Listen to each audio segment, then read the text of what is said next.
For millennia, people have spotted mysterious objects in the sky. Most witnesses are ordinary, sensible people, startled at what they see. Many now report their encounters to government officials who deny any knowledge of UFOs. Conspiracy? Cover-up? Or an ominous miscalculation of the power of the unexplained?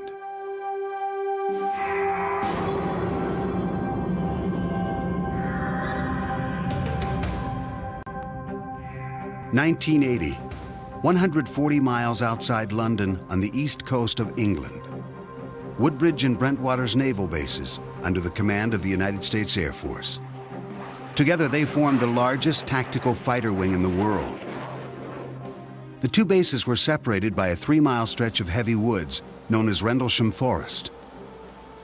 The backdrop for one of the most investigated UFO sightings in history. This is what it looked like just after midnight on December 27th. Woodbridge security supervisor, Sergeant Jim Peniston, rushed to the East Gate, where sentries alerted him to strange lights. My first thought on it was an aircraft downing, a possible aircraft crash. There was a color scheme of red and yellow and some white light. That's the reaction to get with chemicals. Peniston radioed back to the flight supervisor and was given permission to investigate.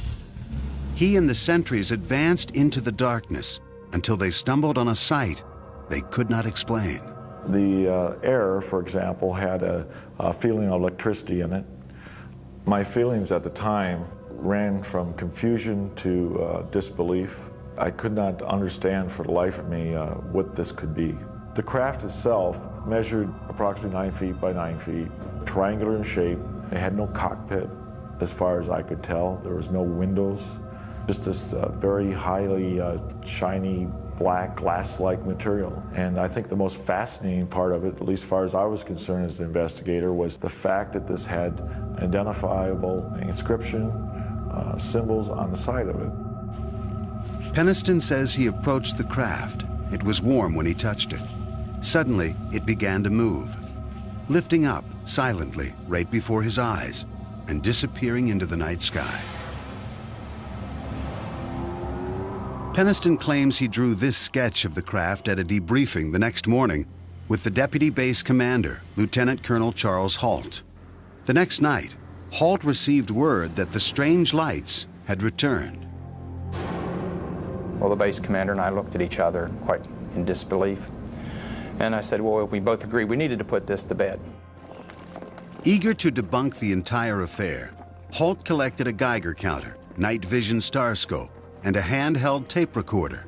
Then, with a few men from the Disaster Preparedness Unit, he drove to the area where Peniston had seen the UFO. Soon, the portable lights they had brought mysteriously flickered and died. Halt, concerned for the safety of his men, ordered several of them back to the East Gate. With the rest of his unit, he walked into the forest checking radiation levels. He says they seemed unusually high. Suddenly, off in the distance, Halt spotted a glowing object. This is the actual recording Halt made of his UFO encounter that night. Okay, we're looking at the thing, we're probably about 200 to 300 yards away. It looks like an eye winking at you, and it flashes so bright through the star scope that it almost burns your eye. There's no doubt about it. This is weird. There's something very, very strange. And there we stood. Well, we didn't know quite what to think of that. But when we looked to the north, suddenly there were objects in the sky. And we watched this in awe. Suddenly the object came toward us at high speed. It moved directly toward us. I can't estimate the speed, but it moved very rapidly. Stopped and sent down a pencil-like beam at our feet. And just as fast as the beam appeared, it just clicked off, disappeared. I still have questions as to what happened. I really don't know what it was. I do know it was something strange, something that was controlled by some type of intelligence, and that's about all I really know. 2 weeks later, Halt described the incident in a one-page memo sent to the British Ministry of Defense. The British government never responded to the memo, but word of the encounter spread. 3 years later, UFO researchers pressured the Air Force commander to release the document under the Freedom of Information Act. Well, he released it. And the very next day I got to meet BBC One, BBC Two, ITV, German TV, Japanese TV, every local radio station. They were waiting on my doorstep at home and at the office. It was just unbelievable. News of the Rendlesham incident also generated enormous interest from UFO researchers and skeptics. Here was a case with highly credible witnesses, trained Air Force personnel. Tucson astronomer and retired U.S. Air Force pilot James McGahey is a UFO skeptic who investigated Halt and Peniston's alleged encounter. McGahey insists Halt mistook the beams from a lighthouse 5 miles away for a spacecraft. That object that was winking at him, which is on the tape, is clearly the lighthouse. Now, he's looking at the lighthouse, I think, with a starlight scope.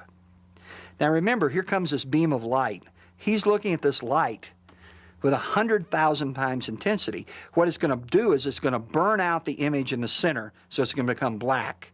And that's what easily explains the beams and these other things. When Halt's tape is played against the flashing from the lighthouse, this seems to be the case.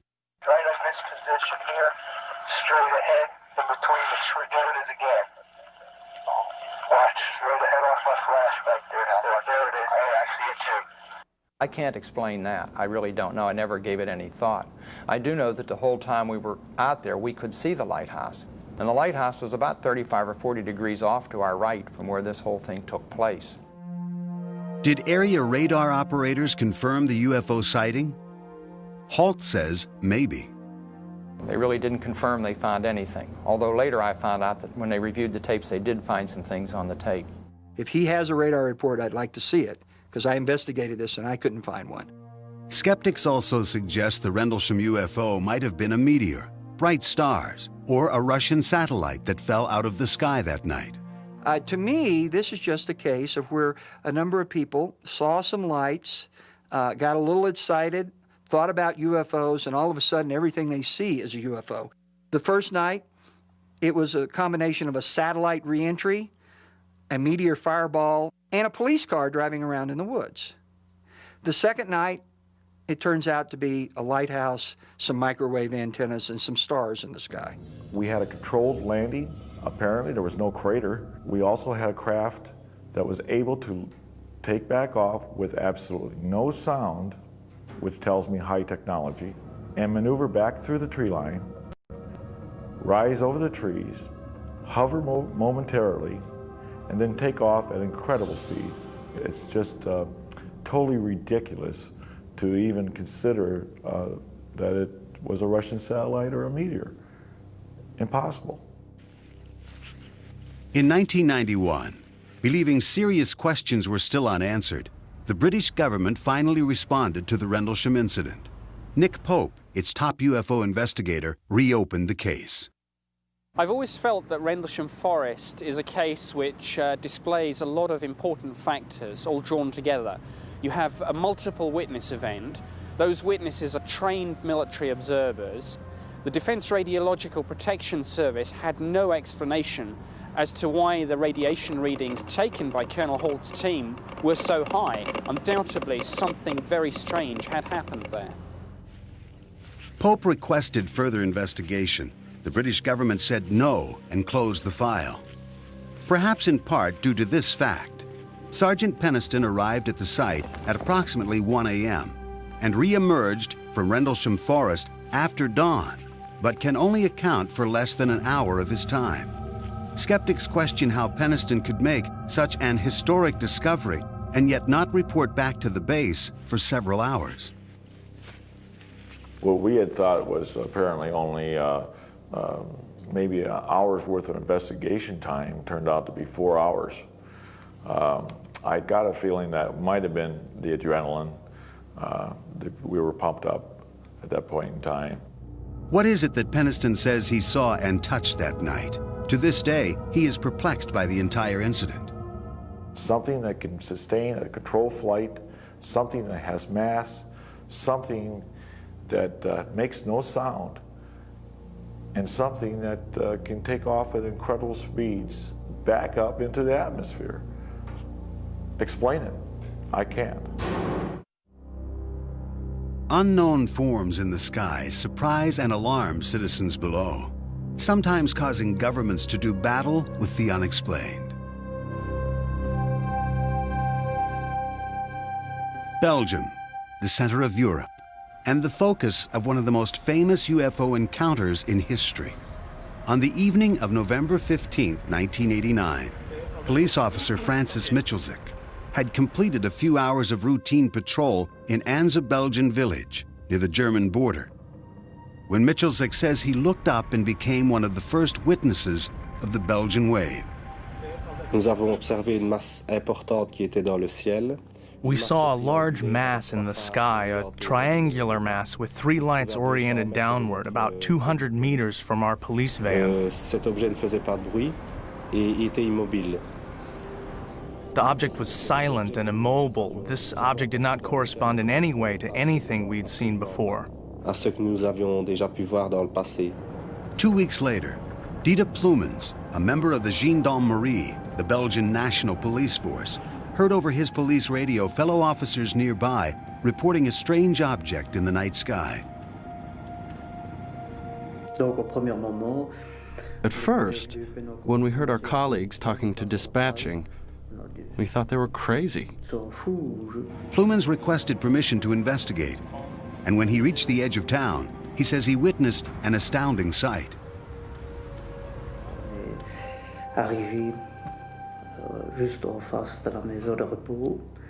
We stopped right in front of the nursing home, and there was an immense object over our heads. The object had three lights at its extremities and a blinking red light in the center. At a certain point, I saw a small object leave the large thing, an object which was also flashing, which came straight down and then turned and flew around the back of the nursing home. After that, the large object transformed itself into a single light, and we followed it toward Germany. Belgian radio and TV soon were filled with reports of similar sightings, prompting hundreds of calls to the office of the top UFO research group in Belgium, known by its acronym SOBEPS. Over the next several months, researchers documented more than 800 so-called close encounters.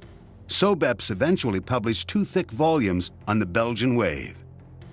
Specific characteristics of the phenomenon were reported by many people.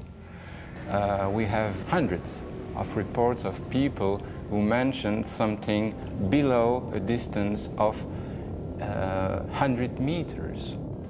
Then, on March 30th, 1990, the Belgian wave story took a dramatic twist. Near midnight, several police officers called a NATO radar installation with reports of a UFO. Within an hour, that facility and a second radar station were both tracking an unknown flying object.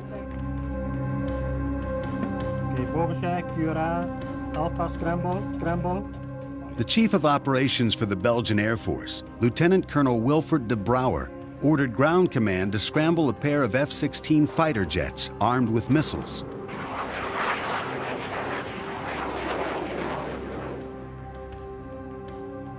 A supersonic high-tech cat-and-mouse game ensued.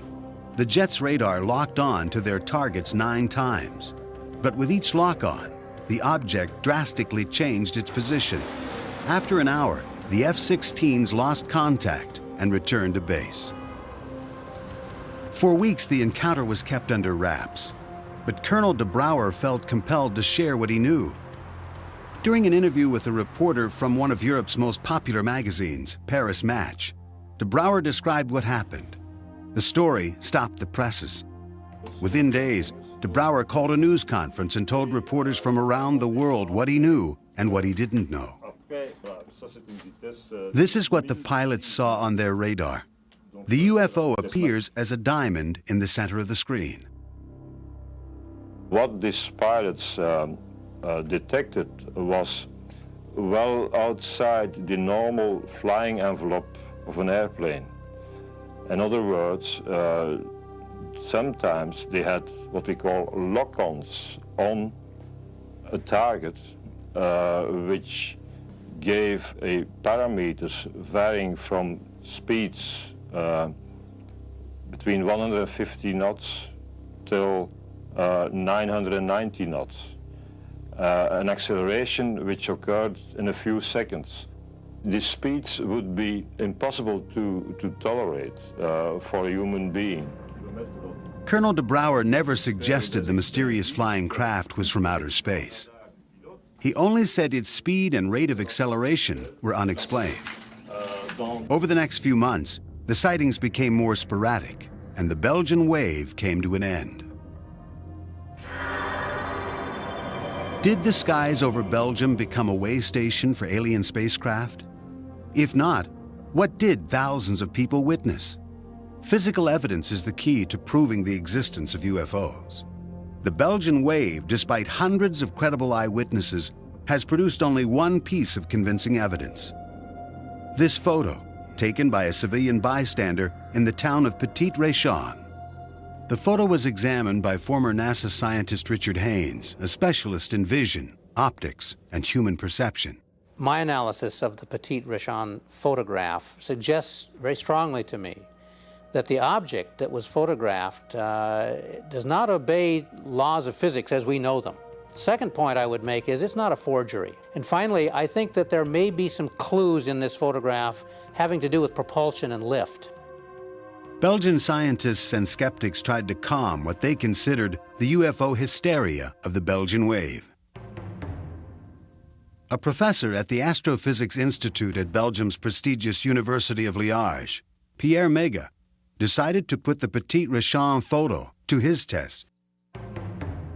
We tried to reproduce this photograph, and we produced this picture,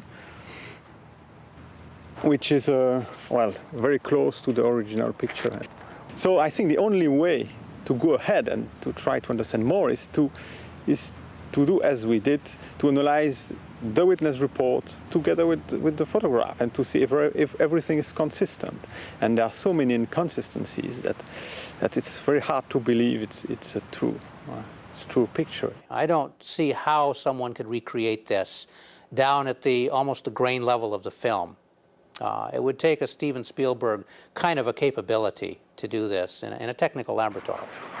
The most convincing evidence for the skeptics' position involved the radar lock-ons by the F-16s.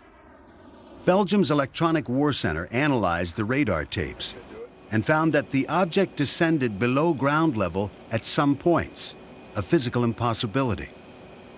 The center concluded that all but one of the radar lock-ons were really caused by electromagnetic interference or unusual atmospheric conditions.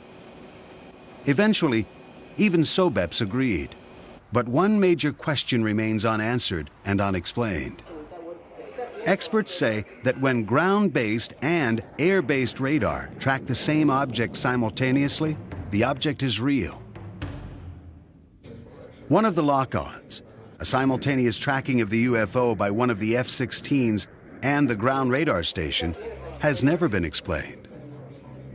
If I remember, it's lock-on number 9. Which has some very weird characteristics. And these characteristics doesn't fit with atmospherical explanation, not at all.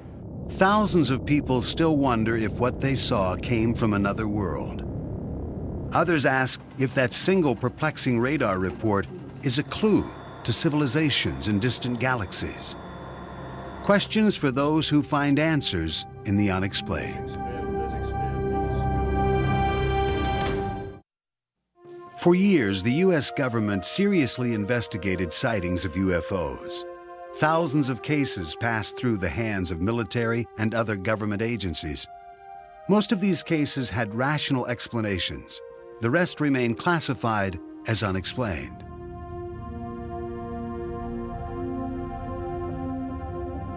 "50-year-old Polish immigrant and amateur geologist Stephen Mahalik looked forward to his weekend getaways alone in the Falcon Lake area, 90 miles east of his home in Winnipeg, Manitoba.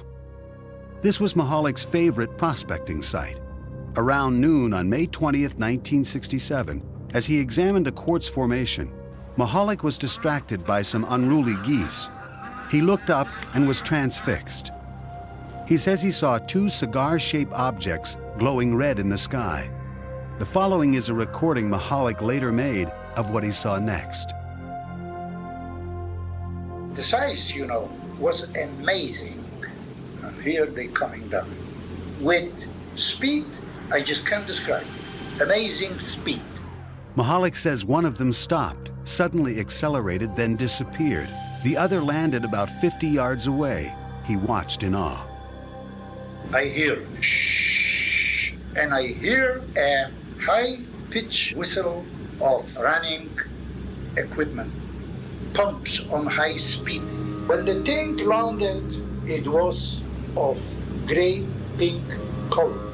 It's stainless steel, and it was pink hot. And I can feel the breeze on my face that thing is hot outside. There was my notebook, there was my pencil, so I sketched this thing.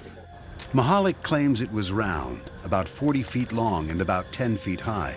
His curiosity took hold, and he approached the craft. He examined the outside of it, slowly touching the glowing skin with his gloved hand.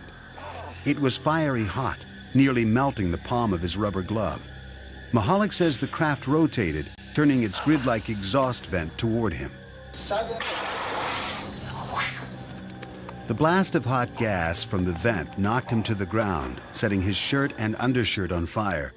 The craft suddenly lifted off the ground, according to Mahalik, and soared straight up. He threw his burning shirts to the ground, dazed and in severe pain from burns to his chest and stomach. Mahalik says he wandered around for what seemed like hours before he managed to gather up his supplies. He found his way out of the woods, caught a bus, and later that night arrived back in Winnipeg. Still in pain, he rushed from the bus station to nearby Misericordia Hospital, where he was treated for first-degree burns. Mahalik claimed the blast from the craft had etched a grid-like pattern into his abdomen that matched the pattern on the exhaust vent.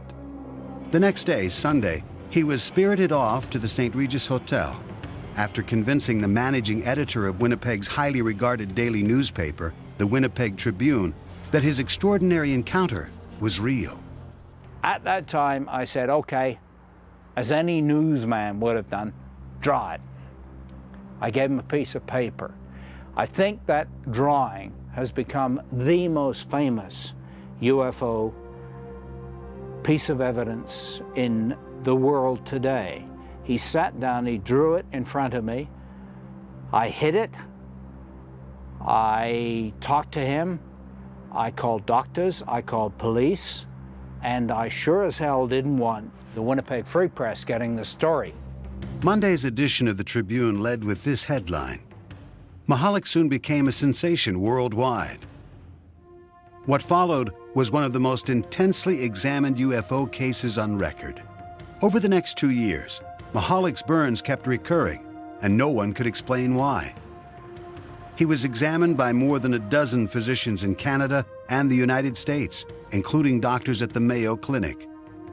An investigation by the Royal Canadian Air Force concluded that the abdominal burns sustained by Mr. Mahalik remain as unexplainable as to the source of the burn.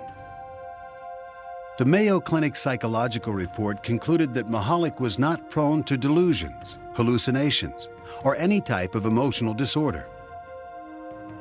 Perhaps the most influential investigation was conducted under the auspices of the United States government. The chief investigator, physicist Roy Craig, is now retired and raises llamas on his Colorado ranch. His job was to examine UFO reports and find physical evidence. We responded to the Falcon Lake report as soon as we could. Now, there's no value in seeing a landing site that somebody's had a chance to go back and prepare for me to look at. But if we could get back and find a landing site that had not been seen by anyone else or been altered by human beings, there may be something there that we could use as real evidence that he had a real experience. I mean, comparable with the appearance of human beings on Earth. 2 weeks after the encounter, Craig flew to Winnipeg and joined Mahalik on his first return to the landing site. He guided us on what he said was a big search for the site.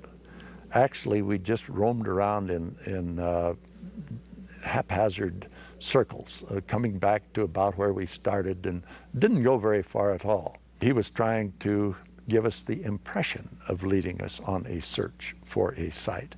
And we all concluded that the site probably did not exist. With no apparent physical evidence, Craig classified the case as without merit. The American investigation was over. University of Manitoba astronomer Chris Rutkowski, believing the government reports left many questions unanswered, launched his own investigation. In 1994, he published The Falcon Lake Case, Too Close an Encounter, in the respected Journal of UFO Studies. The terrain around the site is very rugged, very rocky. The brush is very, very dense. The trees all look alike. The rocks all look alike. And to a person who's disoriented, not feeling very well, it might be very, very difficult to find the exact site after some period of time has elapsed. Skeptics, disagreeing with Rutkowski, also do not believe that Mahalik would make physical contact with an extremely hot object he assumed was a UFO. But this does not surprise his son. He is the kind of fellow that fear is not in his vocabulary. Not that he's a fearless man, but that when he sees something he doesn't understand, he doesn't fear it. He just chooses to understand it. Skeptics wonder why no one else saw the craft. I talked with the people who were in charge of managing the fire tower. It was manned at that time, and the people were absolutely certain that there was no way that two vehicles like he described, glowing as they were, could fly into that space and out again. There was no way that that could happen without their seeing it. My conclusion on that case is that all the evidence that I found pointed toward hoax rather than a real experience. And not even a skillful hoax, a very inept hoax. Mahalik became bedridden and incapacitated in the 1980s. Was this hard-working and devoted family man capable of crafting such a hoax? For my dad to fabricate something as large as this would require more than I think he had, more than he has. He's a simple man. He grew up and lived a very straight, hard life. This was no con man. This was a man who later went down to Mayo. They couldn't figure it out. I couldn't figure it out. The doctor I had there couldn't figure it out. I am not about to be taken by anybody. This guy didn't take me. This guy was legit.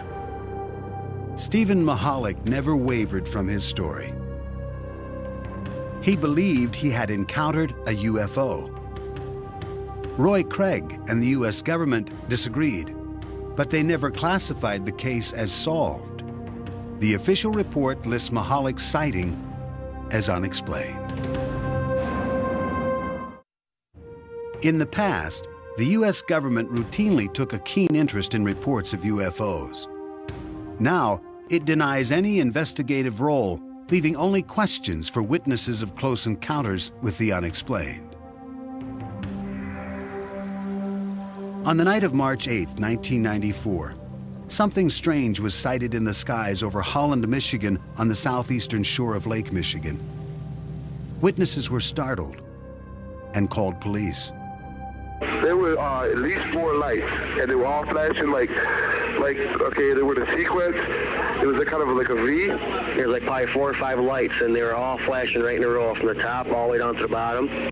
The lights hovered over the outskirts of town near the home of Holly and Daryl Graves. Their 15-year-old son, Joey, was sitting in the living room watching TV. Out of the corner of my eye, I saw a light, and I looked out the window, and there was a round circle of light. I called my parents, and they were sleeping. They didn't know what was going on, and my mom, she called 911 to get a cop or someone out here to look at it. 911. We were just wondering, have you heard anything about these lights that are flickering up here? It's different. I've never seen anything like it. Okay, we'll have somebody check it out. It looked like a sphere. The lights were really weird because they changed, but they kind of faded into a different color, so it wasn't like regular lights. So it was kind of weird. We watched it up to about a half hour, just slowly moving south. We were just in awe, I think, about the whole thing. There was no noise. It was very peaceful out. We just stood there and watched this object. At that moment, Officer Veldhuis pulled in the driveway.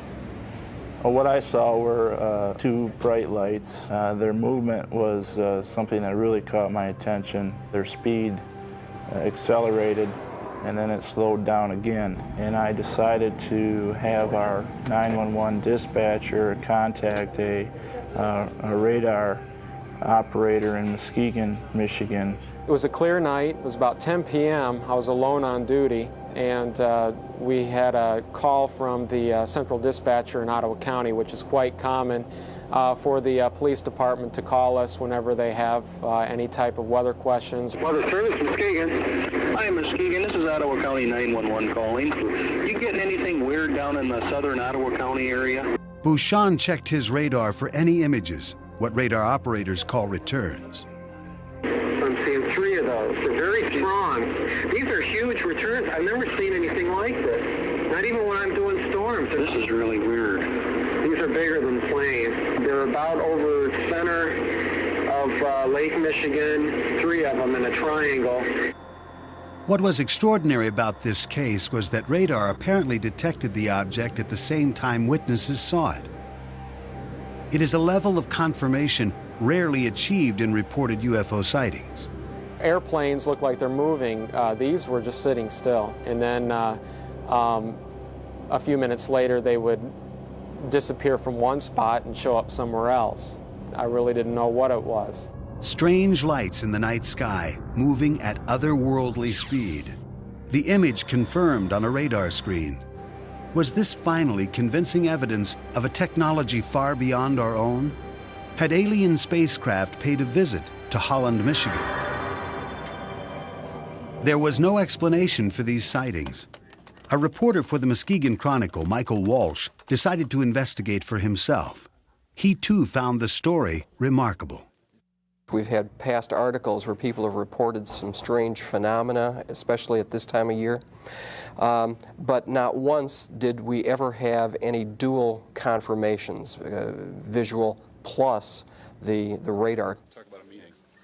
Others began looking into the incident, fascinated by the radar confirmation.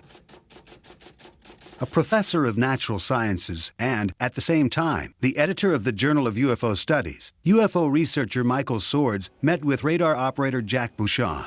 We went into the radar room.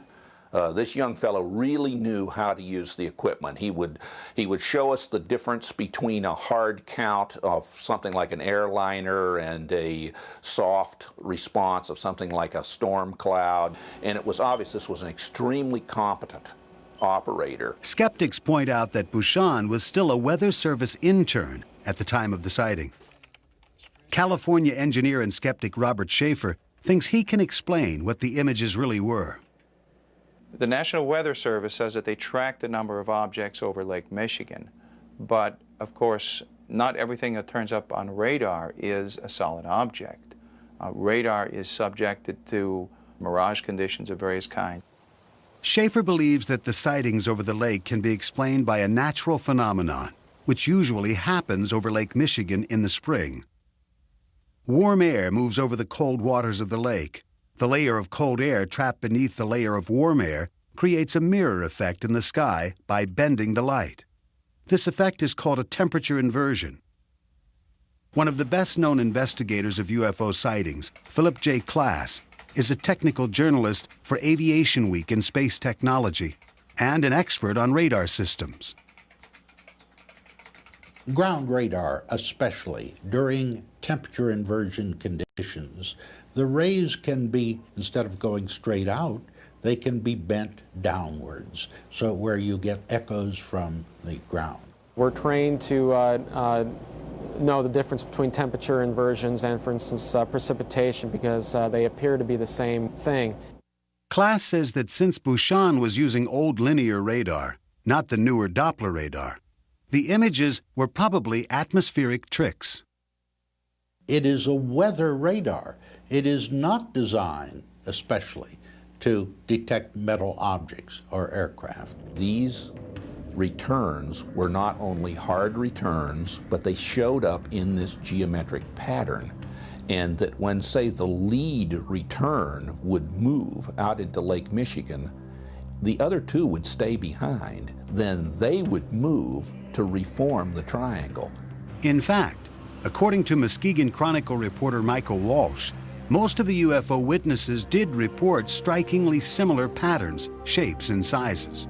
I believe that each of them sincerely believed what they saw was something extraordinary. That's not to say that it's extraterrestrial or paranormal.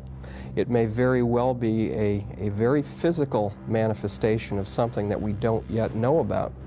There is no consensus on what the UFOs over Holland, Michigan might have been. Skeptics point to a temperature inversion and its effect on both the lights in the sky and the radar on the ground. Witnesses, including a Weather Service radar operator, say they know they saw something real. But what was it? I have no idea. Personally, I'm not sure of what I saw either. Well, it was a UFO. I was like in awe. Do these eyewitness accounts and the radar confirmation merit further investigation? The government answered that question long ago. It says no, leaving this encounter one that may forever remain unexplained. Since the 1940s, believers in the unexplained have charged the U.S. government with conspiracy and cover-up. In the 1990s, those charges concentrated on a super-secret military base.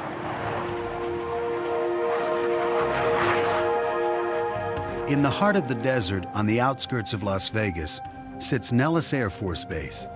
85 miles to the northwest is Restricted Area 4808E, popularly known as Area 51, a jumble of mysterious hangars and runways in one of the most desolate places on Earth. Officially, it does not exist. Here, the U.S. tests its most exotic and advanced flying machines. The B-2 stealth bomber, the Blackbird, and the U-2.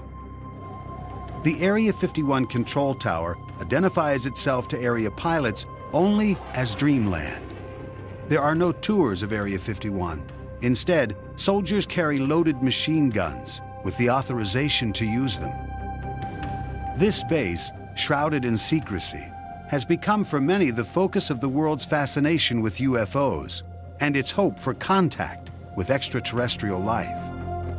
UFO fans from all over the world drive the extraterrestrial highway, a lonely stretch of road that hugs the perimeter of the base to Mailbox Road.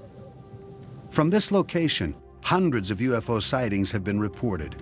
The vast majority have been explained as lights from the latest earthbound military technology. Some, however, are harder to identify. Author Chuck Clark describes a remarkable craft he says he has seen many times. It can go from a hover to several thousand miles an hour and back to a hover instantly. It can make very sharp right-angle turns and sharper than right-angle turns. I've seen 120-degree turns at high speed. It appears and disappears in mid-air, things that normal aircraft don't do. UFO buffs contend the U.S. is testing an extraterrestrial craft at Area 51. But skeptics and UFO researchers agree that Area 51 is a UFO bust. Almost all the sightings I hear about happen at night. And at night, you can't judge distance. You can't judge easily height in the sky. You can't judge speed. You can't judge actual performance. What I think is that there are no UFOs there. There are no UFOs being developed there. There's no UFO technology there. Today, the government does not investigate UFO sightings, but for years, they were of vital interest. Beginning in 1948, the U.S. Air Force began what became known as Project Blue Book, the government's official UFO investigating arm. But both skeptics and UFO believers say Project Blue Book was half-hearted at best. As time went on, and especially after the year of 1952, Blue Book's mission was changed. It was changed from being a somewhat serious look at unidentified flying objects to be basically a public relations office to try to diffuse emotionalism that was occurring in the American public about this. So, because this was a rather unsatisfying task to the people at Wright-Patterson Air Force Base, they tried rather continuously from the mid-50s onward to get rid of this task. In 1966, the U.S. Air Force commissioned the University of Colorado to conduct a thorough evaluation of the UFO phenomenon. The Condon Commission, named after its chairman, Dr. Edward Condon, began an 18-month investigation that ended in controversy. Condon was an eminent physicist who ridiculed UFOs. He didn't take it seriously. He didn't spend time on the project. So the project went wrong because essentially from the top, not the scientific staff, but from the top, it was designed to help the Air Force get rid of the UFO problem. Well, how could it be designed to do that unless it said UFOs weren't important, weren't serious, and weren't a scientific problem? Retired physicist and former investigator for the Condon Commission, Roy Craig, strongly supports the Commission's work. We'd have some excellent reports come in with all sorts of proof that there was a strange vehicle there. And each bit of evidence that we checked out turned out to not be what it really sounded like to start with. And the evidence just plain got less and less. The more we learned about the case, the less mysterious it became. The Commission considered whether UFOs were a threat to America's airspace, demanding military investigation. There was no threats to our security, therefore they really didn't have to interject themselves in the investigation. They could leave this over to civilian agencies. We don't have any national security defense against this anyway. And if these characters wanted to do something really overtly and catastrophically nefarious to us, this would probably gone on a long time ago. The Condon Commission concluded that the government should stop investigating UFOs. As a result, in 1969, after 21 years and 15,000 UFO reports, including thousands classified as unexplained, the Air Force closed down Project Blue Book. But interest in UFOs remains high, despite the official position taken by the government. Was the government justified in terminating its UFO investigations? Most scientists and researchers, including astronomer Larry Chupik of Chicago's Adler Planetarium, say yes. We don't find that the stories of aliens in some government hangar are true. We don't find pieces of spacecraft. I think when people look at the sky and they don't know what they're seeing, they tend to think of unusual things. And they've heard reports. So reports can stimulate them to make their mind see something they're not really seeing. I don't reject the idea that there are flying saucers on Earth from elsewhere on the basis that has always been given that our universe is so vast that they couldn't get here, and therefore they aren't here. We could not, because of our ignorance of our universe, say that other beings could not be here. I think it's arrogance to make that kind of statement on the basis of our current scientific knowledge. But that doesn't mean that I think they are here. I don't believe we've been visited by extraterrestrials. I haven't seen the evidence for it yet. So we say the question is very much open and should be studied carefully. For 30 years, I've been looking. I have yet to find a single piece of scientifically credible evidence to indicate that we have alien visitors. All we have are unexplained cases. Have we been visited by extraterrestrials? Could the elusive evidence be found in a small number of mysterious reports that defy explanation? Almost all of them turn out to be things we as scientists can identify, even though most people couldn't. Now, those last few are always questionable because neither we nor the observers know what they are. These are the unexplained. People will always stare at the sky and wonder about its mysterious images. They then will turn to their leaders for answers. the leaders turned to science. In the end, people have a choice: accept the answers of science or embrace what lies in the vast reaches of the unexplained.